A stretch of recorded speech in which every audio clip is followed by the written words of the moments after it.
사울은 사무엘이 정한 기한대로 이레 동안을 기다렸으나 사무엘이 길갈로 오지 아니하매 백성이 사울에게서 흩어지는지라.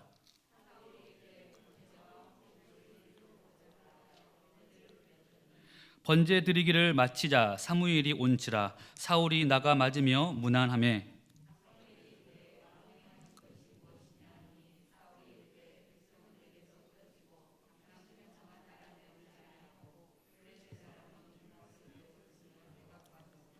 이에 내가 이르기를 블레셋 사람들이 나를 치러 길갈로 내려오거늘 내가 여호와께 은혜를 간구하지 못하였다 하고 부득이하여 번제를 드렸나이다 하니라.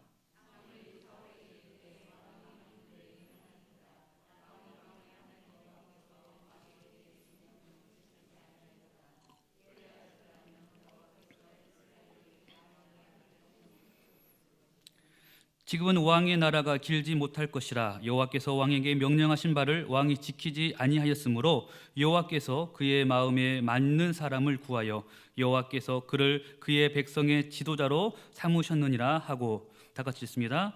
사무엘이 일어나 길갈에서 떠나 베냐민 기브아로 올라가니라. 사울이 자기와 함께 한 백성의 수를 세어 보니 600명 가량이라.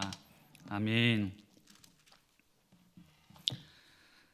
이렇게 사랑하는 성도님과 함께 수요 예배를 다시 한번 드릴 수 있게 되어서 너무나 기쁘고 감사합니다. 저만 기쁜가요? 이렇게 예배당에서 성도님과 얼굴을 마주 볼 수 있다는 것, 그리고 함께 말씀을 나눌 수 있다는 것, 참으로 귀한 감사의 제목입니다. 그동안 평안하셨죠? 네. 많은 분들이 이렇게 이야기합니다. 지금의 이 코로나 위기에서 버티는 것이 이기는 것이다. 버티는 것이 이기는 것이다. 이렇게 이야기를 하십니다. 인류의 위기 앞에서 우리가 할 수 있는 것은 많지 않습니다. 지금 나라마다 민족마다 이 위기를 극복하기 위해서 많은 노력을 하고 있지만 참으로 쉽지 않습니다. 한 번도 가보지 않는 길을 한 걸음 한 걸음 내딛어야 하는 부담과 그 절박함은 이루 말할 수가 없습니다. 그래서 어떻게 버티는 것도 중요하지만 잘 생각해 보면 더 중요한 것이 있습니다. 어떻게, 그리고 무엇으로 이 위기를 버티느냐입니다. 이 시기에 여러분, 세상 것들로 우리가 시간을 버티는 것보다 하나님의 말씀과 그리고 겸손한 기도를 통해서 어떠한 상황에서도 하나님의 은혜와 자비를 구하며 그렇게 승리하는 저와 여러분 되시기를 주님의 이름으로 소원합니다. 저는 개인적으로 목사로서 사역을 하고 있습니다. 하지만 이번 코로나를 통해서 다시 한번 이 예배의 소중함과 중요성을 깨닫게 되었습니다. 예배는 하나님 아버지와 그리고 자녀된 성도의 아름다운 교제이지요. 사랑의 만남입니다.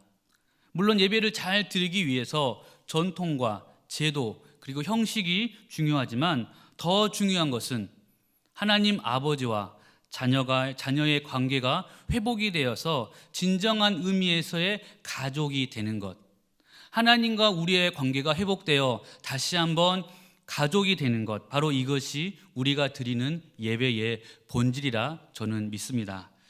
그래서 요한복음 4장에 보면 하나님께서 찾으시는 사람이 등장합니다.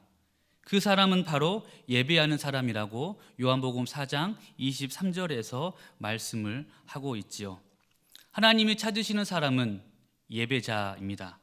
영과 진리를 가지고 예배하는 사람, 마음속에 진심을 가지고 아버지 하나님 앞에 엎드리는 사람, 비록 문제와 약점이 많아도, 그래서 많은 때가 묻어 있다 할지라도, 그럼에도 불구하고 아버지께서 우리를 부르시면 비록 부끄럽고 창피할지라도 다시 아버지 앞에와 엎드리는, 그래서 관계가 회복되는 사람, 바로 이러한 사람을 우리 주님께서는 찾으십니다. 그래서 오늘 본문의 말씀을 중심으로 핵심인 바로 이것입니다. 하나님이 찾으시는 사람은 누구인가? 하나님이 찾으시는 사람은 구체적으로 어떠한 모습을 가지고 있는가?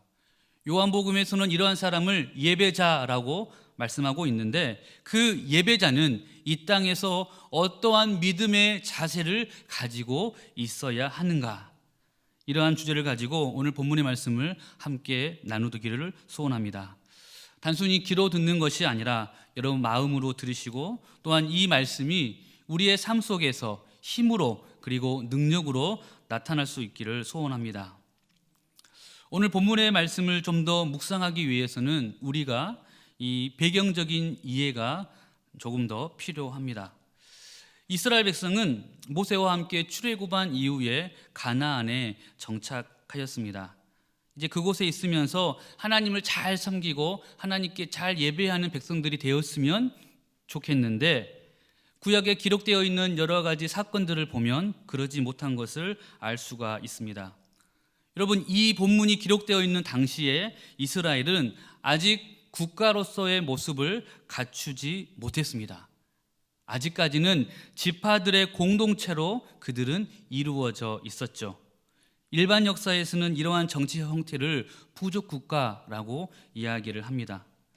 즉 12개의 지파들이 각각의 독립된 힘을 가지고 지파 나름대로의 가치와 기준대로 그렇게 살아가면서 어떠한 공통의 사안에 대해서는 서로 연합하는 그런 형태가 지금 본문에 등장하는 이스라엘 백성들의 모습입니다.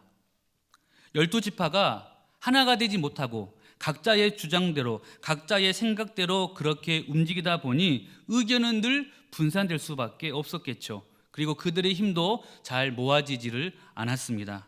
그러다 보니 외부에서 오는 군사적인 위협에 그들은 늘 노출되었고 효과적인 대응을 하기가 어려웠습니다.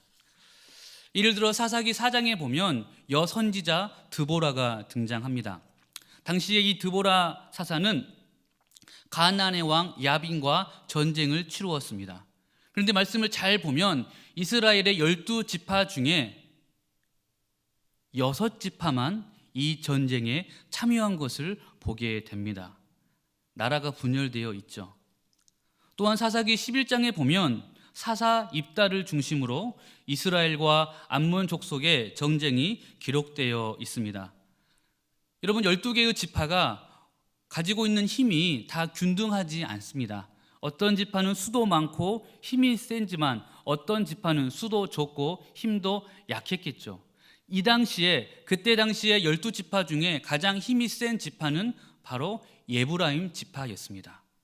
그리고 그들은 다윗과 솔로몬 이후에 나라가 분열된 뒤에도 북이스라엘의 중심된 지파였죠.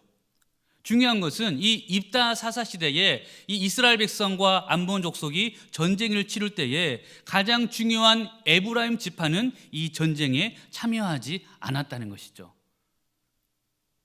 그리고 더 놀라운 일은 이 전쟁이 끝난 이후에 이스라엘 백성들과 이 에브라임 지파는 서로 내전을 벌이게 됩니다.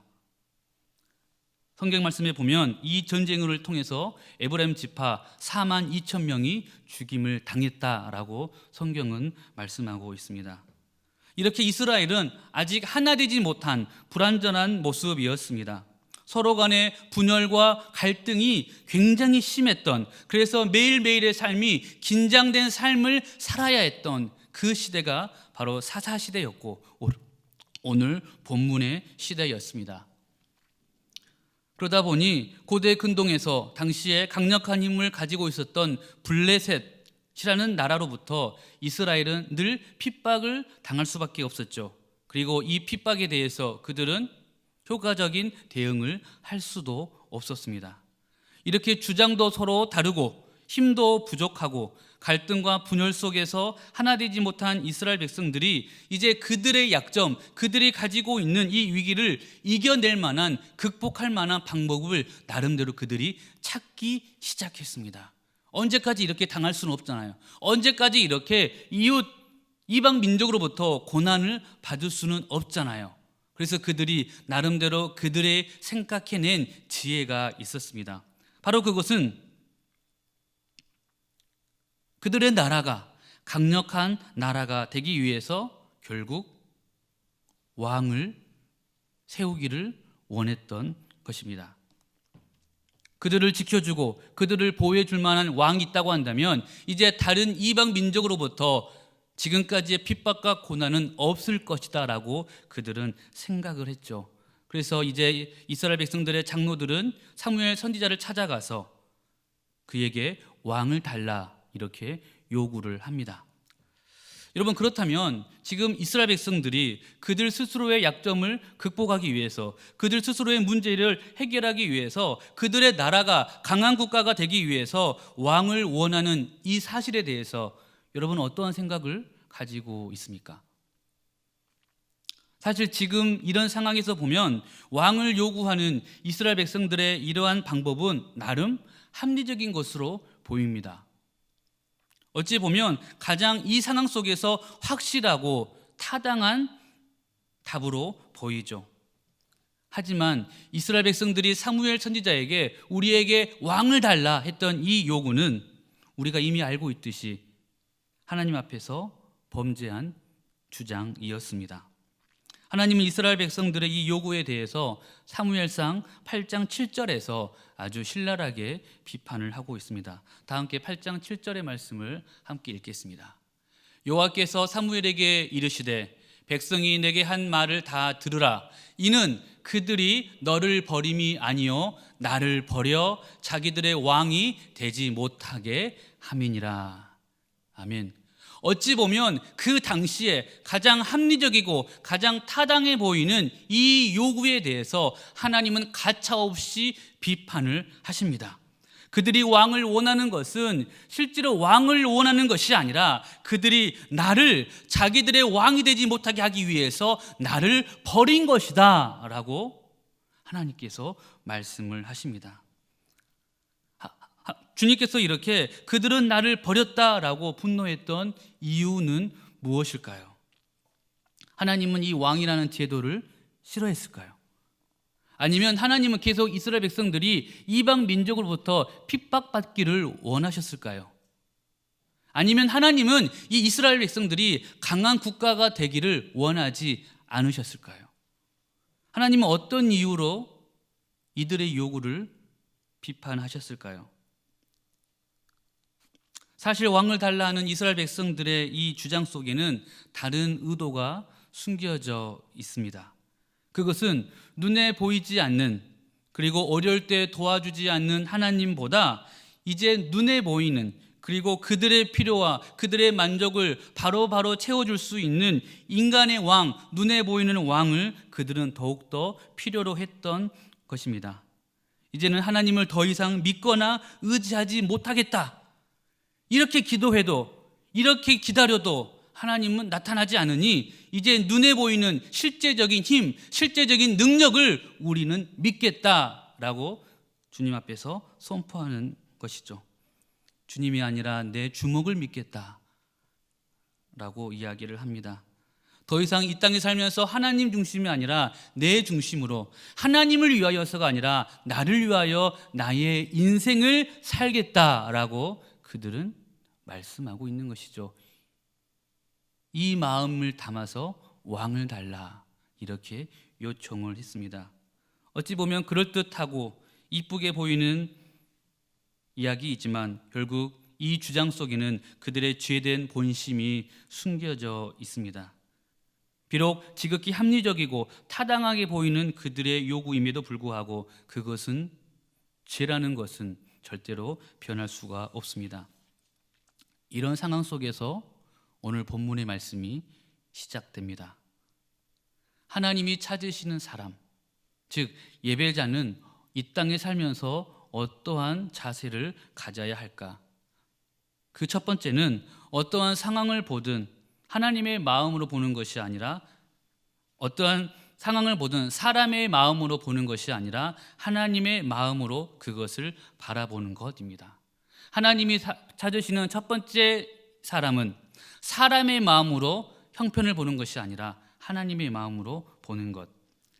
이스라엘 백성들의 이 욕심 때문에 왕이 시작되었습니다. 그리고 이제 지파 공동체에서 한 나라, 한 국가로서의 모습이 갖추어졌습니다. 하지만 그 시작부터 그들의 욕망으로 시작되었긴 이 나라이기 때문에 잘 될 리가 없었겠죠. 여러분, 이 왕이 누구입니까? 오늘 우리가 본문에서 읽었던 사울 왕이죠. 여러분, 그는 통치 기간 40년 동안에 그는 늘 미움과 질투와 시기 속에서 왕의 시절을 전부 보내게 됩니다. 하지만 여러분, 그의 왕정 초기를 잘 살펴보면 나름대로 괜찮은 왕이었습니다. 그는 왕으로서 충분한 능력이 있었고, 그리고 전쟁에서도 승리했으며 당시 멘토였던 사무엘 선지자의 말을 잘 따랐던 그런 왕이었습니다. 하지만 사울 왕의 불행은 이제 그가 왕이 된 지 2년 만에 시작됩니다. 사울 왕은 그동안 이스라엘을 괴롭히던 이제 이 블레셋을 기습적으로 공격하며 이제 전쟁을 새롭게 시작합니다. 여러분, 사실 이 블레셋과 이스라엘의 군사력은 너무나 많은 차이가 있습니다. 이스라엘의 군사력은 이 블레셋에 비해서 너무나 비교할 수 없을 만큼 초라했죠. 군사의 수, 무기의 어떤 질적인 면을 볼 때 그들은 비교할 수 없을 만큼 형편이 없었습니다. 그런데 이러한 사실을 알고 있는 사울 왕인데도 불구하고 그는 왜 이 전쟁을 시작했을까요? 사무엘상 11장에 보면 사울 왕은 이미 암몬 족속과 전쟁을 한 차례 치른 적이 있습니다. 그때는 사울 왕이 하나님의 영에 의해서 크게 감동되었다라고 성경은 말씀하고 있죠. 그래서 이 전쟁을 시작했고 그 전쟁을 승리할 수가 있었습니다. 여러분, 당시에 모집된 이스라엘 군사의 수는 무려 30만 명이라고 성경은 기록하고 있습니다. 하나님의 영에 의해 감동되어 시작된 전쟁, 하나님의 계획대로 시작된 이 전쟁에 수많은 이스라엘 백성들이 모집할 수 있었고 그 전쟁에서 승리할 수가 있었죠. 하지만 오늘 본문의 사건이 기록되어 있는 이 13장에서 이 이스라엘과 이 블레셋과의 전쟁에 모집된 군사의 수는 고작 3천 명에 불과했습니다. 30만 명에 비교하자면 100분의 1밖에 되지 않죠. 그나마 아들 요나단에게 1000명을 떼어주고 나니 지금 사울 왕과 함께 있는 군사의 수는 고작 2000명에 불과합니다. 여러분, 사실 이 전쟁, 이 블레셋과 이스라엘 간의 이 전쟁은 사실 하나님의 명령으로 시작된 것이 아닙니다. 바로 사울의 마음속에 있는 욕심으로부터 이 전쟁이 시작이 되었습니다. 왕이 되었으니까 여러분 어땠을까요? 잘하고 싶겠죠. 나름대로 업적을 남기고 싶었습니다. 백성들에게 인기도 얻고 싶고 이제 왕으로서 인정도 받고 싶었습니다. 그래서 그는 가장 빠르고 가장 효과적인 방법이 무엇이 있을까라고 사울 왕은 생각을 했겠죠. 그리고 그가 생각해낸 답은 바로 이방 민족과의 전쟁이었습니다. 이미 한번 싸워본 경험이 있고 그 싸움에서, 그 전쟁에서 승리했기 때문에 이번 전쟁도 비록 여러 가지 부족한 모습이 있을지라도 하나님께서 도우시면 이길 것이다 라는 기대와 소망이 그에게 있었습니다. 하나님과 상관없이 사울 왕은 이 전쟁을 시작을 했지요. 마음속에 있는 욕심 때문에 자신의 이름을 드높이고 자신의 왕권을 바로 세우기 위한 이 욕심 때문에 그는 하나님과 상관없이, 하나님의 계획과는 아무런 상관없이 전쟁을 시작합니다. 여러분, 이래서 욕심은 참으로 무섭습니다. 눈에 뻔히 보이는데도 욕심 때문에 사람은 바보가 될 때가 있지요. 바로 사울 왕이 지금 그러한 상황이 되었습니다. 오늘 본문 13장 8절의 말씀을 저와 함께 읽겠습니다. 시작. 사울은 사무엘이 정한 기한대로 이레 동안을 기다렸으나 사무엘이 길갈로 오지 아니하매 백성이 사울에게서 흩어지는지라. 아멘. 여러분, 이스라엘 백성들은 전통적으로 전쟁을 하기 전에 반드시 하나님께 제사를 드려야 하는 그러한 순서가 있었습니다. 따라서 이스라엘 군대와 이 블레셋 족속과의 싸움이 시작되기 전에 사울 왕은 제사를 드려야 했습니다. 따라서 그는 사무엘 선지자를 기다리기로 했죠. 그런데 문제는 이렇게 기다리는 사무엘 선지자가 오지를 않는 것입니다. 오늘 본문의 말씀처럼 사울왕은 무려 7일 동안 사무엘 선지자를 기다렸지만 기다리던 이 사무엘 선지자는 오지 않고 오히려 이 상황 속에서 이스라엘 백성들만 무서워 떨며 도망치는 그런 상황이 되었습니다. 왜냐하면 그들 눈앞에 있는 블레셋 군대는 너무나 무서웠거든요. 너무나 강력했거든요. 도저히 자신들의 힘으로 싸워 이길 수 없다는 생각이 이스라엘 군대 안에 군사들에게 있었습니다. 그들의 모습은 너무나 초라해 보였겠죠. 여러분, 하지만 하나님이 찾으시는 사람의 모습은 어떤 모습입니까? 어떤 상황 속에서도 그것을 사람의 눈으로, 사람의 마음으로 보는 것이 아니라 하나님의 마음으로, 하나님의 눈으로 그 상황을 보는 것, 바로 이것이 하나님이 찾으시는 사람이죠. 하나님의 마음으로 본다는 것은 어떠한 상황이든 그 속에 감추어 있는 하나님의 뜻을 발견하고 그것을 기대하는 것을 말합니다. 반대로 사람의 마음으로 본다는 것은 지금 눈앞에 있는 그 상황만을 사람의 입장에서 사람의 기준대로 살펴보는 것이죠. 그러다 보니 지금 이스라엘 백성들 앞에 그들 눈앞에 있는 이 상황에 대해서 그들은 하나님의 생각과는 아무런 상관없이 하나님의 뜻을 발견하지 못하고 그들 입장에서만 생각을 하게 되었습니다. 이렇게 똑같은 상황이지만 어떠한 자세를 갖고 있는지에 따라서 우리 삶의 모습은 전혀 다른 방향으로 나아갈 수가 있습니다. 사울 왕과 이스라엘 백성들도 마찬가지이죠. 군사들은 지금 무엇을 봅니까? 눈앞에서 하나님을 보는 것이 아니라 그들 눈앞에 서 있는 블레셋 족속을 보고 어떻게든 도망치려고 그들은 예를 썼습니다. 그렇다면 사울 왕은 무엇을 보고 있을까요? 만군의 여호와 하나님을 보는 것이 아니라 그들 눈앞에 있는 블레셋, 그리고 그 블레셋으로부터 도망치는 이스라엘 군사들을 이 사울 왕은 보고 있는 것이죠. 오늘 본문의 맨 마지막 절 15절에 보면 사울 왕을 따르고 있는 군사의 수는 고작 얼마입니까? 600명만 남아있다라고 그렇게 성경은 기록하고 있습니다. 이스라엘 군사들도 모두 도망쳤지만 사실은 사울 왕도 이미 그의 마음속에서는 이곳에서 도망치고 싶었죠. 싸움이 시작되기 전에, 전쟁이 시작되기 전에 이미 그는 실패한 전쟁을 할 수밖에 없었습니다. 여러분, 인생을 살아갈 때에 어떤 상황이 우리에게 찾아옵니다. 그 상황 속에서 우리는 어떠한 자세를 갖는지에 따라서 우리의 삶의 모습은 완전히 다르게 변화될 수 있습니다. 여러분, 사울 왕이 했던 첫 번째 실수가 무엇입니까? 자신의 생각과 자신의 마음을 가지고 지금 눈앞에 있는 상황을 보았던 것입니다. 그러니까 하나님은 보지 못하게 되고 결국 눈앞에 있는 블레셋을 보며 그는 넘어질 수밖에 없었습니다. 여러분, 기억하시기를 바랍니다. 하나님이 찾으시는 사람, 예배자는 결국 하나님의 마음으로, 하나님의 눈으로 모든 상황을 보도록 노력해야 합니다. 두 번째로, 하나님이 찾으시는 사람, 예배자의 두 번째 모습은 하나님을 끝까지 기다리고 인내하는 사람, 인내하는 모습입니다. 여러분, 지금 이 상황 속에서 사울 왕은 이제 어떠한 생각을 하게 되었을까요? 기다리고 있는 사무엘 선지자는 찾아오지 않고 자신과 함께 있었던 이 군사들은 날이 지날 때마다 100명씩, 200명씩 도망치고 있는 이 상황 속에서 여러분, 이제 사울 왕이 할 수 있는 방법은 무엇이 있습니까? 어떻게든 이 상황을 바꾸고 싶었겠죠. 그래서 그는 결국에 사무엘 선지자를 기다리지 못하고 자신이 직접 번제와 화목제를 드리게 됩니다. 어떻게든 자신의 방법으로 이 상황을 끝까지 바꿔보고 싶었습니다.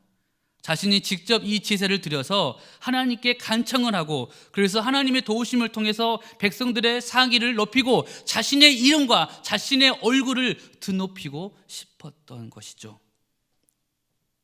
그러나 이러한 방법은 하나님이 찾으시는 사람의 모습이 아닙니다.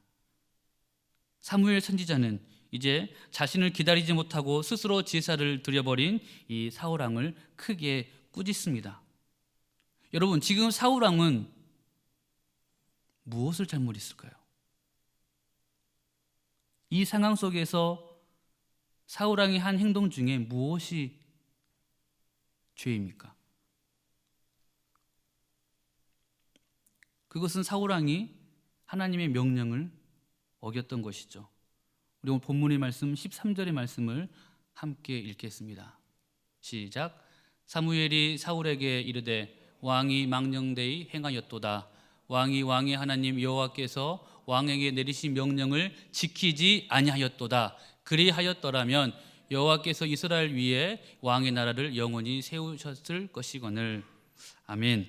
오늘 13절 말씀 보면 왕이 왕의 하나님 여호와께서 왕에게 내리신 명령을 지키지 않았다라고 사무엘 선지자가 지금 말씀하고 있죠.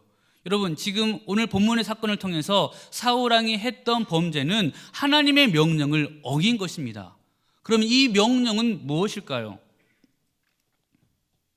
사무엘상 10장 8절에 그 명령이 기록되어 있습니다. 10장 8절의 말씀 함께 읽겠습니다.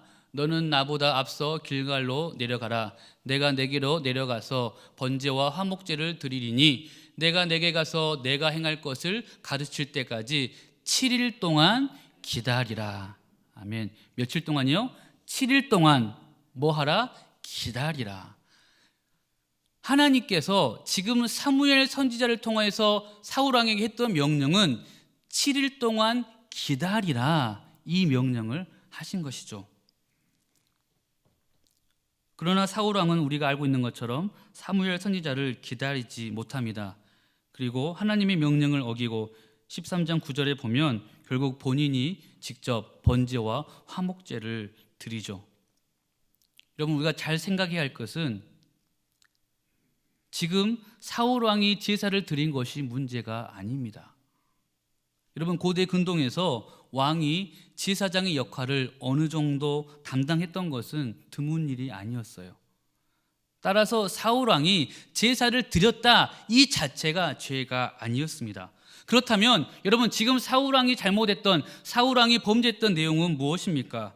하나님의 명령대로 사무엘 선지자를 7일 동안 기다리라, 이 명령에 그가 순종하지 않았다는 것이죠.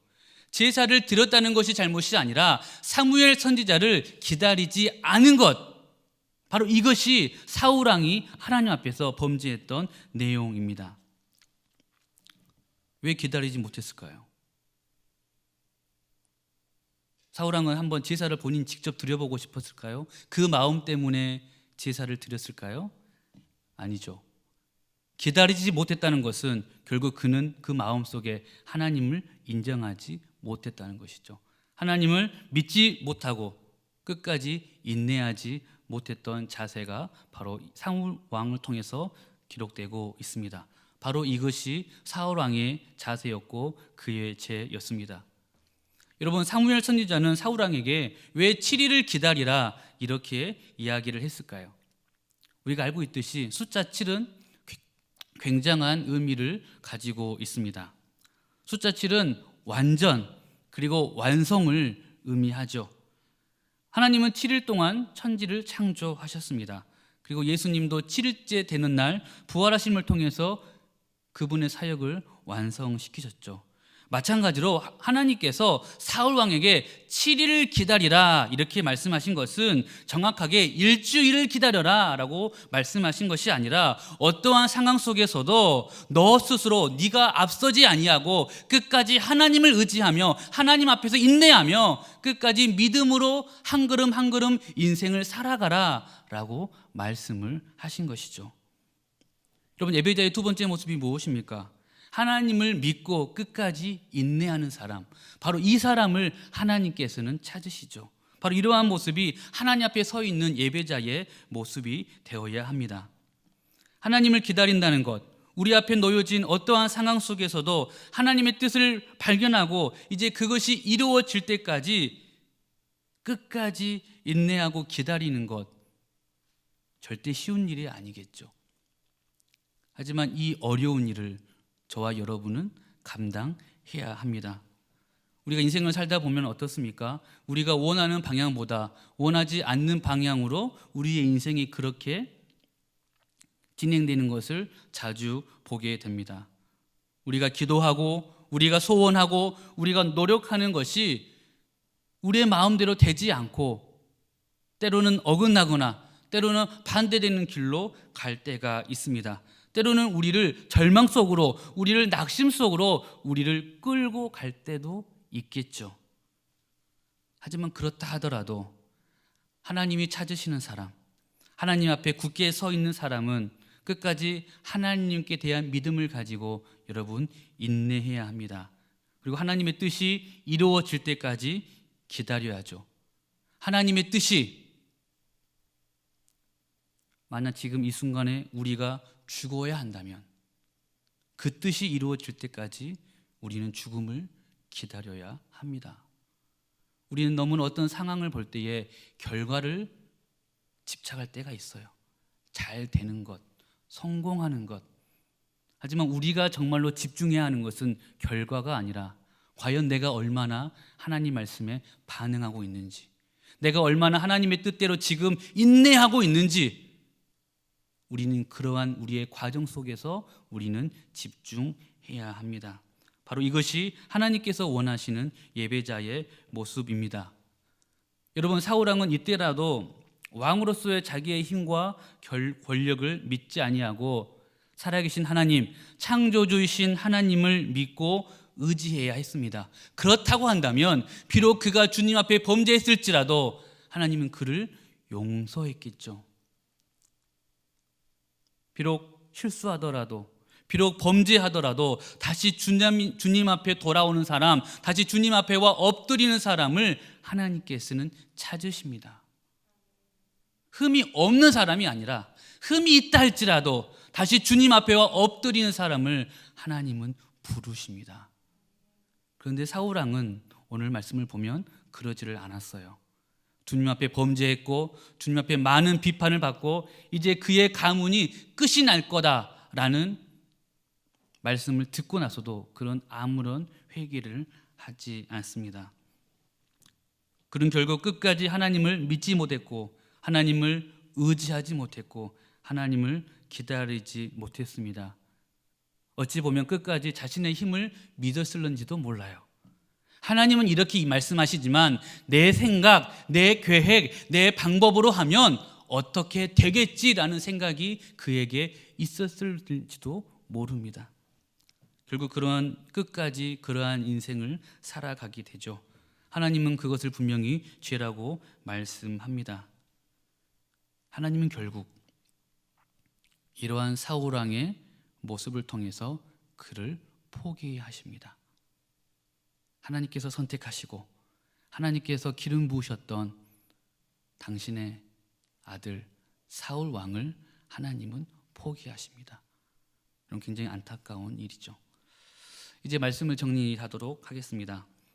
하나님은 지금 이 순간에도 하나님 당신의 사람, 하나님의 사람을 찾고 있습니다. 그래서 바로 우리가 이 땅에서 그러한 사람, 그러한 예배자의 모습을 우리 모두가 가져야 합니다. 오늘 본문에서 말씀하는 하나님이 찾으시는 첫 번째 사람은 어떻습니까? 어떠한 상황 속에서도 묵묵히 하나님의 마음을 소유하는 사람, 하나님의 마음을 가지고 하나님의 눈을 가지고 지금 이 순간 이 상황을 바라보는 사람을 우리 주님께서는 찾으십니다. 두 번째로 하나님이 찾으시는 사람은 이제 하나님의 뜻을 발견했다고 한다면 그 뜻이 이루어질 때까지 하나님의 계획이 이 땅에서 완성될 때까지 그것을 믿고 끝까지 기다리고 인내하는 사람, 그리고 그 험한 인생길을 한 걸음 한 걸음 나아가는 사람, 그 사람을 우리 주님께서는 찾으십니다. 여러분, 눈앞에 있는 것만 보지 마시기를 바랍니다. 여러분, 사람은요 보고 싶은 것만 봐요. 내가 보고 싶은 것, 내가 원하는 것, 그것만 찾아서 보게 됩니다. 인간의 본능이에요. 하지만 여러분, 그 본능에 속지 마시기를 바랍니다. 대신 그 속에 감추어져 있는 하나님의 뜻을 발견하시고 그 하나님의 뜻이 이루어질 때까지 여러분의 몸을 쳐서 주님 앞에 엎드리는 저와 여러분 되시기를 바랍니다. 우리가 이러한 인생을 살아갈 때에 하나님께서 우리에게 주시는 은혜가 있습니다. 우리 마지막으로 오늘 본문의 14절 말씀을 함께 읽겠습니다. 14절 말씀 시작. 요나단과 그 무기를 든 자가 반나절같이 땅 안에서 처음으로 쳐 죽인 자가 20명 가량이라. 13장 14절입니다. 말씀을 찾아보겠습니다. 13장 14절 13장 14절 다 같이 시작. 지금은 왕의 나라가 길지 못할 것이라. 여호와께서 왕에게 명령하신 바를 왕이 지키지 아니하였으므로 여호와께서 그의 마음에 맞는 사람을 구하여 여호와께서 그를 그의 백성의 지도자로 삼으셨느니라 하고. 아멘. 우리 주님께서는 지금도 하나님 마음에 맞는 사람을 찾고 있습니다. 하나님 마음에 맞는 사람, 원어적인 의미를 찾아보면 하나님과 마음이 같은 사람이라는 뜻입니다. 하나님이 찾으시는 사람은 하나님과 마음이 같은 사람, 내 마음, 네 마음이 다른 마음이 아니라 같은 것을 보고 같은 생각, 같은 꿈을 꾸는 사람, 바로 이 사람을 우리 주님께서는 찾으신다고 합니다. 그리고 그 사람을 어떻게 세우시죠? 민족의 지도자로 삼으신다. 주님께서 이렇게 말씀을 합니다. 여러분, 진정한 예배자는 하나님이 주신 힘과 지혜를 통해서 이 땅을 변화시키는 이 땅의 지도자, 이 땅의 리더가 됩니다. 저는 우리 사랑하는 동광의 모든 가족들이 여러분의 가정에서 그러한 리더가 되기를 소원합니다. 여러분 한 사람을 통해서 여러분의 가정이 변화되기를 소원합니다. 여러분을 통해서 여러분의 일터가, 여러분의 사업장이 여러분을 통해서 그렇게 변화되기를 소원합니다. 여러분, 우리의 가정을 살리고 싶으십니까? 우리의 일터와 사업장을 다시 일으키고 싶으십니까? 우리를 통해서 우리 교회와 민족과 열방이 다시 회복되기를 원하십니까? 여러분, 그렇다면 하나님의 마음을 품으십시오. 세상의 마음, 세상의 기준, 세상의 가치가 아니라 하나님의 마음, 하나님의 눈을 가지고 오늘도 한 걸음 한 걸음 믿음의 길을 나아가는 저와 여러분 되시기를 주님의 이름으로 축원합니다.